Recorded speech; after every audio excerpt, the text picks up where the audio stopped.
The transmission lasted 11 seconds. No dramatic music. No fleet of warships lined up behind the sender. No threats dressed in formal language. Just a human woman sitting at a plain desk, holding a coffee mug in one hand and reading from a laminated card in the other. You are approaching sovereign Earth-designated space. Retreat is advised. This advisory will not be repeated. Commander Nora Dale set the card down, took a sip from her mug, and cut the feed.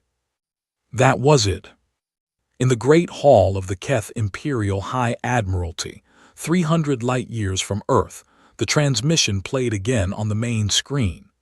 Admiral Vale Chorus watched it a second time with his hands folded behind his back. Then he turned to face his officers. The room erupted in laughter. Not polite laughter, not the restrained kind that officers use when they want to seem dignified. Genuine, full-bodied laughter that bounced off the high walls and the tall columns of dark stone. Chorus himself allowed a slow smile to cross his face. He was a man of 60 years of command, a man who had overseen the absorption of 4 lesser civilizations into the Keth Empire without losing a single ship. He had seen species beg. He had seen species threaten. He had never, in all those years, seen a species threaten him with a laminated card and a coffee mug. He turned to his tactical officer. Species classification. Pre-Tier 3, Admiral. No recorded interstellar military engagements. 17 failed diplomatic expansion attempts in the last century. Currently occupied with internal construction projects across their home system. Weapons capability. Minimal. Several short-range defense platforms around their home world. Nothing that would register as a credible deterrent against a fleet of our size. Chorus nodded slowly. He walked to the edge of the command platform and looked out at the star map projected across the far wall. A glowing line marked the boundary of what the humans called their sovereign space. A thin line, a meaningless line. File the advisory as received, he said. Proceed on course. The laughter had not fully died down when a younger officer near the back of the room stopped smiling. His name was Pren. He was 23 years old, assigned to the fleet as a junior tactical analyst, the youngest officer on the flagship by nearly a decade. He held a communication pad in both hands and stared at the frozen frame of the human commander on the screen. He read the advisory again. Not the tone of it, not the delivery, the actual words. Retreat is advised. Not retreat or face consequences. Not retreat before we respond. Not retreat because we are watching. Just retreat is advised. And then, this advisory will not be repeated. Not cannot be repeated, not we choose not to repeat it, will not. He had studied 17 languages as part of his tactical certification. He understood the difference between a declaration and a statement of fact. The human woman had not threatened them. She had informed them. The way you inform someone that the road ahead is washed out, not a warning, a description of what was true. Pren looked at his pad, then at the star map, then at the back of Admiral Chorus's head. He said nothing. He was 23 years old and Chorus had 40 years of command. He wrote it in his personal log instead. The grammar is wrong for a threat. This does not read like posturing. This reads like a maintenance notice. Then he closed his log and watched the fleet cross the boundary line. Nothing happened. The stars did not change. The instruments did not report any shift in the surrounding space. No alarms, no incoming fire, no response of any kind from anywhere in the sector ahead of them. Chorus noted it in his command log as confirmation that the advisory had been an empty gesture by a species that had not yet learned what gestures cost. Pren noted the silence differently. He had grown up near the ocean on his home world. He knew the particular quality of air in the minutes before a large storm arrives, the way everything goes very still, the way the birds disappear first. He sat at his station, and watched the instruments return clean reading after clean reading, and he thought about the birds. The fleet moved deeper into the sector, and nothing continued to happen for 2 full days, which was exactly long enough for everyone aboard the flagship to stop thinking about it. Chorus resumed his normal schedule: briefings in the morning, tactical reviews in the afternoon, private correspondence in the evening. The fleet moved in standard formation, 17 warships and 4 support vessels, cutting through a region of space that had been catalogued as unremarkable by the 3 survey missions that had passed through it in the past century. Empty, quiet, a stretch of nothing between somewhere and somewhere else. Pren ran his own scans on the second morning. He was not assigned to do this. His duties that day involved reviewing supply manifests and updating the ship's cartographic records. Routine work. The kind of work that exists to fill the hours between actual events. He did his assigned work first, and then, in the hour before his rest period, he opened a secondary scan channel and pointed it at the background radiation of the sector they were passing through. He found the signal on his third pass. It was not a signal in the conventional sense.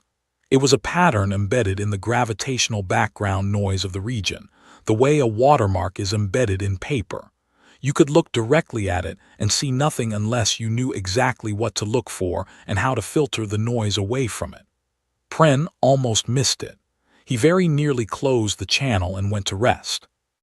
But the pattern repeated, and then it repeated again. And the interval between repetitions was not random. It was precise to a degree that natural phenomena do not achieve. He triangulated the origin point and felt the air leave his lungs. The signal was old, not old in the way of ancient ruins or forgotten transmissions, old in the way of deep infrastructure, the kind of thing built over decades by people who intended it to last. His instruments could not date it exactly, but the degradation profile of the signal carrier suggested it had been active for at minimum 60 years. 60 years ago, the humans had barely reached their own moon. They had not had ships capable of placing anything in this sector 60 years ago, which meant something else had placed it. Or the humans had been doing things in this sector 60 years ago that their official history did not reflect. Pren brought his findings to his division supervisor, a senior officer named Garl who had 20 years of service and the particular tiredness of a man who had spent all 20 of them being right and being ignored in equal measure. Garl looked at the scan data. He looked at it for a long time. "Stop looking for problems," he said finally, and handed the pad back. Pren returned to his station. He pulled up everything in the fleet's database on human history, human science, human engineering. Most of it was thin. The Keth Empire had not considered humanity worth extensive study. There were survey reports, population assessments, a handful of translated cultural documents, and a brief technical summary of their known technology base that described them as developing but not yet capable of posing any strategic concern. The summary was 14 years old. He read through it anyway, looking for anything that touched on spatial mechanics, gravitational engineering, or theoretical physics. He found one reference, a single line in a cultural document, translated from a human academic publication. The title of a research project that had apparently been funded by their planetary government 62 years ago. The translation was rough, but the meaning was clear enough. Project: Long-Range Passive Deterrence Through Spatial Mechanics. Phase 1: Theoretical Modeling. The database entry ended there. No follow-up, no completion record, no mention of any subsequent phases. Pren sat very still for several minutes. Then he opened a secure channel to Keth High Command and began composing a message. He described what he had found. He described the signal. He described the 14-year-old intelligence summary and the gap it represented. He described the research project name and what it implied about the direction of human scientific development over the preceding 6 decades. He sent the message. He never received a reply. Not because the channel failed, not because the message was intercepted. He checked the delivery logs twice. The message had been received at the High Command Communication Hub. Someone had read it. No one answered. On the other side of the boundary, they had crossed 2 days ago. In a small monitoring station orbiting at the edge of Earth-designated space, Nora Dale sat at her desk reviewing an incident report. Someone across the room called out to ask if she planned to escalate the incursion. She did not look up from what she was reading. "Already done," she said. The officer across the room waited a moment, then asked who she had reported it to. Nora set down her mug. "The relevant people," she said. She went back to reading. On the fleet's long-range sensors, something appeared at the far edge of the sector. It was not a ship. It was not a debris field. It was not a star or a planet or any natural formation in the standard registry. The sensor reading refreshed every 30 seconds, and each time it refreshed, the object read slightly differently, not because the object was changing. Because the sensor was having trouble deciding what the object was, which was a thing that did not happen to military-grade equipment under normal circumstances. Chorus looked at the reading for a long time. His academic instincts, the same instincts that had made him an exceptional commander, stirred at the base of his thoughts. He ordered a course correction toward it. Pren received his emergency leave request back from the processing queue. Denied. He filed it again and sat down to wait, watching the sensor reading refresh and refresh and refresh. The object was a station. Not armed, not crewed, at least not in any way the fleet's sensors could detect. It had no weapon arrays, no shield emitters, no communication towers broadcasting anything other than that quiet repeating pattern embedded in the background noise of the sector. It sat in open space like a very large, very old piece of industrial machinery that someone had switched on and walked away from.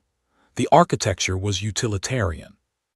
Plain panels of dark material bolted together in functional shapes with no consideration for appearance.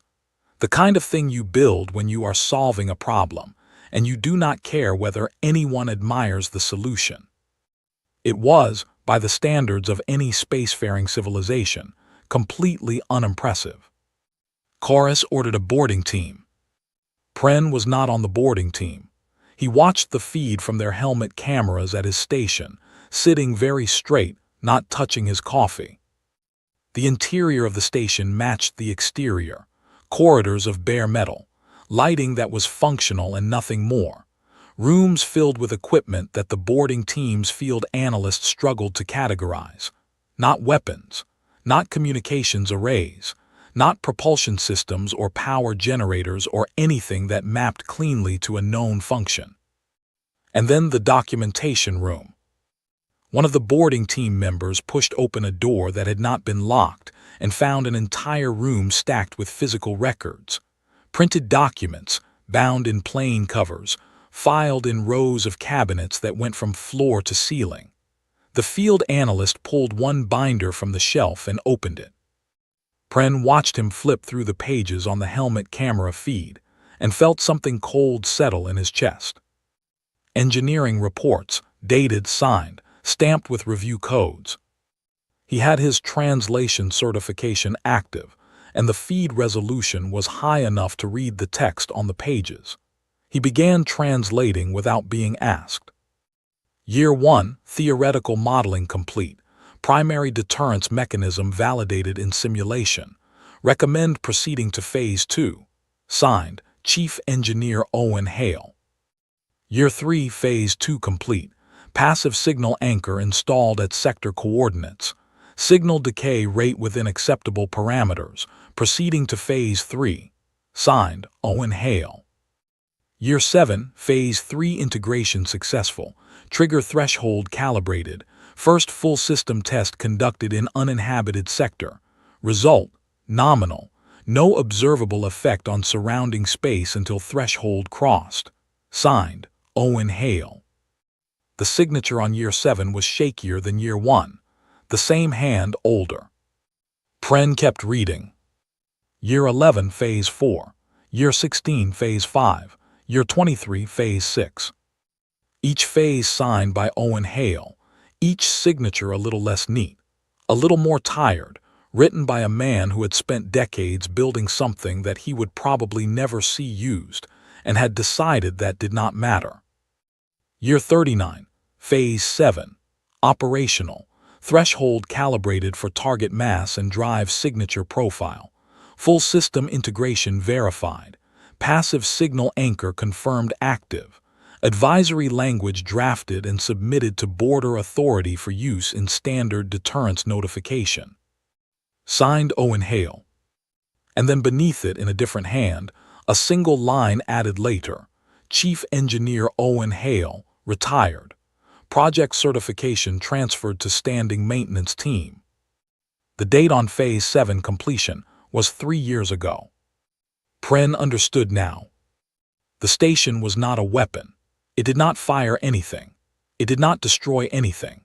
It was a key, and the key had been in the lock since the moment the fleet crossed the boundary marker, and the mechanism it controlled had been loading quietly in the background for 2 full days, reading their mass signature, reading their drive profile, confirming over and over that the thing crossing into this space was exactly the kind of thing that was not supposed to be here.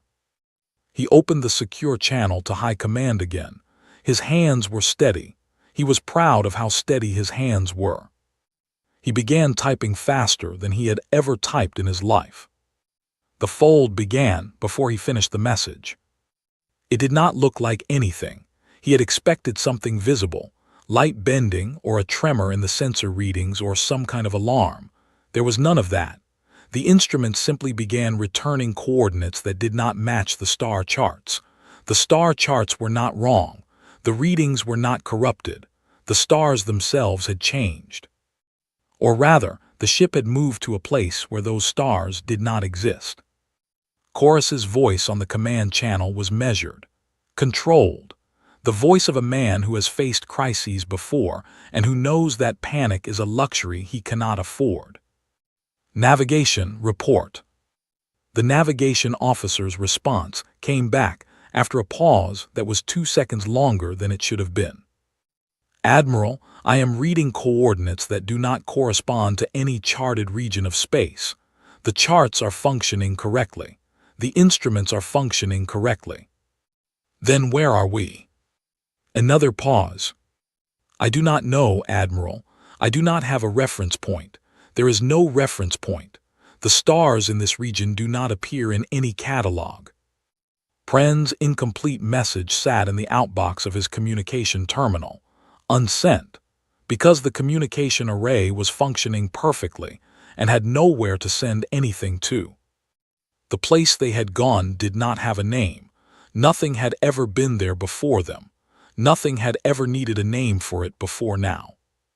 In the documentation room, among the neat rows of signed and stamped engineering reports, the boarding team stood very still and said nothing. The boarding team's field analyst was still holding the binder he had pulled from the shelf. He was on the page that covered Phase 7. He had not moved since the fold completed. He turned to the camera. He looked directly into it, directly at the feed that Pren was watching from the flagship, and he said nothing, because there was nothing to say that the situation had not already said more efficiently. Pren closed the feed. He sat at his station in a region of space with no name, in a fleet that was no longer in any location that existed in any catalog, and he thought about the grammar of the advisory. Retreat is advised. This advisory will not be repeated. Not cannot, not will not be given again. Will not be repeated because it would make no difference, because by the time you needed to hear it twice, you were already here. Pren was not on the fleet. He had submitted his emergency leave request twice. The second time it came back denied. He had done what anyone his age does when they run out of official options. He had called his mother's cousin's husband, who worked in a low-level administrative capacity at Keth High Command, and who owed the family a favor dating back 8 years to an incident involving a permit for a construction project that no one talked about anymore. 20 minutes after his second denied request, a quiet approval appeared in the system from a mid-level authorization office. No explanation, no record of who had initiated it. He was on a courier vessel, one sector, outside the boundary when the fleet disappeared. He knew because his long-range scanner stopped returning data from that region. Not a signal interruption, not instrument failure. The data stopped because there was no longer anything in that region of space to return data about. 17 warships, 4 support vessels. Gone. He sat in the courier vessel's small observation room and watched the blank space on his scanner where the fleet used to be. He did not cry. He was not sure what the right emotion was for what had just happened. He had known those people. He had eaten meals with them and argued tactical theory with them and spent 2 years of his life in close quarters with them. And they were not dead as far as he understood it. They were simply somewhere that was not here, somewhere that had no exit. Somewhere that a human engineer named Owen Hale had spent 39 years building at a perfectly ordinary desk, signing his name on perfectly ordinary reports, going home at the end of each workday to a perfectly ordinary life, and believing, without apparent doubt, that what he was building would work. Prin thought about that for a long time. He thought about what it meant to build something for 39 years that you would never see used. What kind of patience that required. What kind of certainty. Not arrogance. Arrogance is loud. This had been quiet. This had been the quiet of a species that had looked at the mathematics, confirmed the mathematics, and then spent 4 decades making the mathematics real without telling anyone, without threatening anyone, without making any noise at all. The first inquiry transmission arrived at Keth High Command within 6 hours. Then 3 more. Then 7. Then a flood of them from species across the known galaxy who had noticed, through their own long-range instruments, that a Keth fleet had entered a disputed sector and had not come out the other side. By the end of the first day, the inquiry queue at the Imperial Communications Center was the longest it had been in 30 years of records. Nora Dale answered each one personally. She did not rush. She did not send form responses. Each transmission received a reply that had her face in it, her desk in the background, the same mug somewhere in the frame. She read from what appeared to be a different laminated card than the one she had used for the original advisory. The Keth Imperial fleet crossed into sovereign Earth-designated space following a formal advisory. The advisory was not repeated. Thank you for your inquiry. No elaboration, no threat. No expression of regret and no expression of satisfaction either. She said it the way you report a weather event, a thing that occurred, a thing that is now in the record. The inquiry stopped within 48 hours. Pren wrote his account over the following week. He did it by hand in long form because he wanted the effort of it to match the weight of what he was describing. He was not a writer. The sentences did not come out elegant.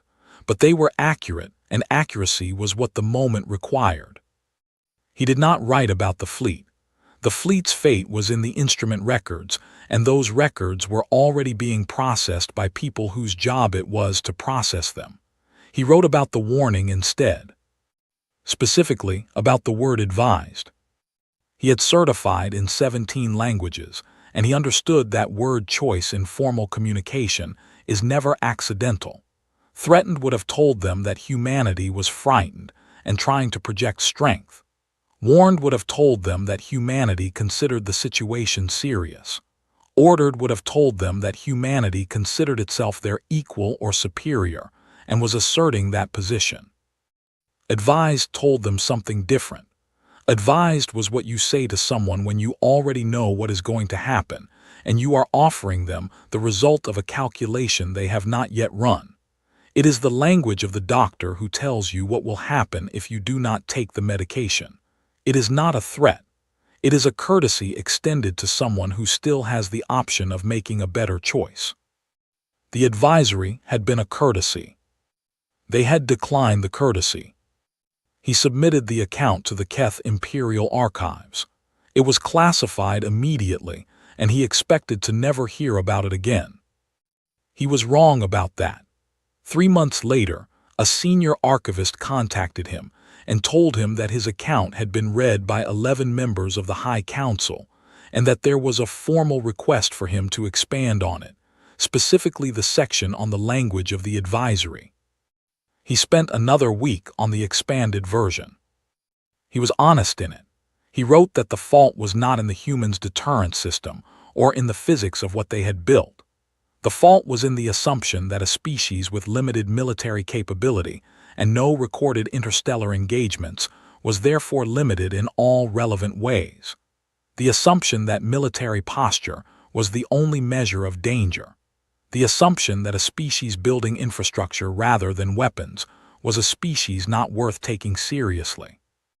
Owen Hale had never built a weapon, 39 years of his life and not a single weapon, only a door. A very specific door with a very specific lock that only opened in one direction. The expanded account was also classified. Pren requested a transfer to the diplomatic corps. His stated reason on the official form was career development. In his personal log that night, he wrote one line, "I want to learn what other laminated cards they have."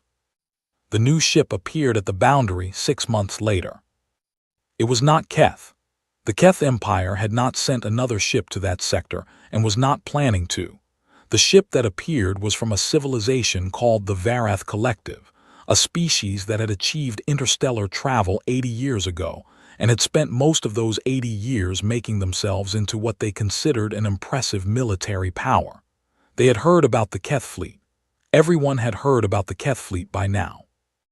The story had moved through the galaxy the way that any story involving the disappearance of 21 vessels moves, fast and in pieces, and in the mouths of the bold and the afraid in equal measure. The bold ones told it as a challenge. The afraid ones told it as a warning.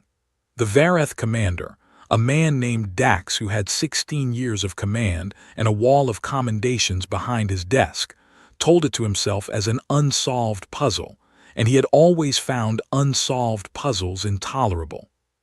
He opened a channel to the Earth Border Authority monitoring station. The officer who answered was young, new to the posting. His name was Callum Ward, and he was 26 years old, and he had taken this assignment because the pay was good, and the previous holder of the post had retired to a comfortable planet with a good climate, and Callum had understood the job to be quiet and uneventful. He had been in the posting for 4 months when the Varath ship appeared at the boundary. He picked up the laminated card from his desk. He did not look nervous. He had practiced this. He had practiced it in his bathroom mirror every morning for 4 months because Commander Dale had told him when she handed over the posting that the card was the job. Everything else was paperwork. "You are approaching sovereign Earth-designated space," he said. "Retreat is advised. This advisory will not be repeated." The Varath commander studied him through the feed. "That is the same language," Dax said. "That was used with the Keth Imperial fleet." "Yes," Callum said. "The Keth fleet did not retreat." "No." A pause. "You are not going to tell us what happened to them." Callum held the card. He looked at the Varath commander with the particular expression of someone who has been asked to explain something that is already fully explained. "The advisory covers it," he said. The silence on the channel lasted 11 seconds. Callum counted them. He did not know why he counted them. Something about the number felt right. Commander Dax cut the feed. The Varath ship began its retreat. Callum filed his incident report. 1 paragraph. Outcome: advisory acknowledged, border integrity maintained. He set it on the stack with the others, put the laminated card in its drawer, and made himself a coffee. In a research archive on the third moon of an academic world, a historian named Petra Lane was working on the first authorized biography of Owen Hale. She had been given access to his project files, his engineering reports, and his personal correspondence. She had spent 2 months reading through 40 years of his life. He had never been famous. He had never given a public speech or attended a diplomatic function or appeared in any record that was not purely administrative. He had spent his career in a small office, supervising a small team, building a thing that almost no one knew existed. His personal correspondence was mostly letters to his daughter about ordinary things, what the weather was like, how a garden he kept on the station roof was coming along, a recipe for a type of bread he had learned from a colleague. On the day he signed the Phase 7 completion report, he had written her a letter that said the project was finished and that he was looking forward to retirement and that the tomatoes this year had been the best yet. There was no letter about what the project had done or what it might do, no letter about the calculations or the physics or the mechanism, only the tomatoes. Petra read that letter 3 times. She thought about what it meant to be the kind of person who builds something like that and comes home and talks about tomatoes, the absolute steadiness of it, the certainty that does not need to announce itself, the patience that does not need to perform. She wrote in her notes, he did not build it because he was angry. He did not build it because he was afraid. He built it because someone had to, and he was the person who knew how. In a corridor of the Keth Imperial Diplomatic Corps, Pren was walking fast between 2 meetings when a senior colleague stopped him and asked whether he had heard about the Vareth incident at the Earth boundary. He said he had. The colleague shook his head slowly. They actually retreated, he said, 1 transmission and they turned around. He seemed genuinely surprised. Pren was not surprised. He thought about Callum Ward, 26 years old, holding a laminated card, saying 11 words, and holding a boundary that stretched across a sector of space with one hand, while Owen Hale's 39 years of work held it with the other. He thought about what it actually meant to be dangerous. Not loud, not large, not the species with the most ships or the biggest weapons or the longest list of victories in recorded conflicts, not the species that threatened loudest or postured hardest or put the most warships on the screen when it sent a message. The dangerous species was the one that had done the math 60 years before the conversation started, the one that had already finished the calculation and was offering you the result as a courtesy. The one that said retreat is advised in the same tone you use when you are reading a maintenance notice, because to them, it was a maintenance notice, a description of what was already true. Pren walked to his next meeting.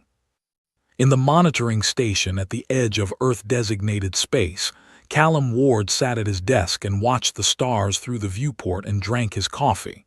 The sector beyond the boundary was quiet. It was always quiet. That was the point. Somewhere in a region of space with no name, in coordinates that appeared in no catalog, the Keth Imperial fleet drifted in perfect mechanical condition, engines functioning, instruments reading clean.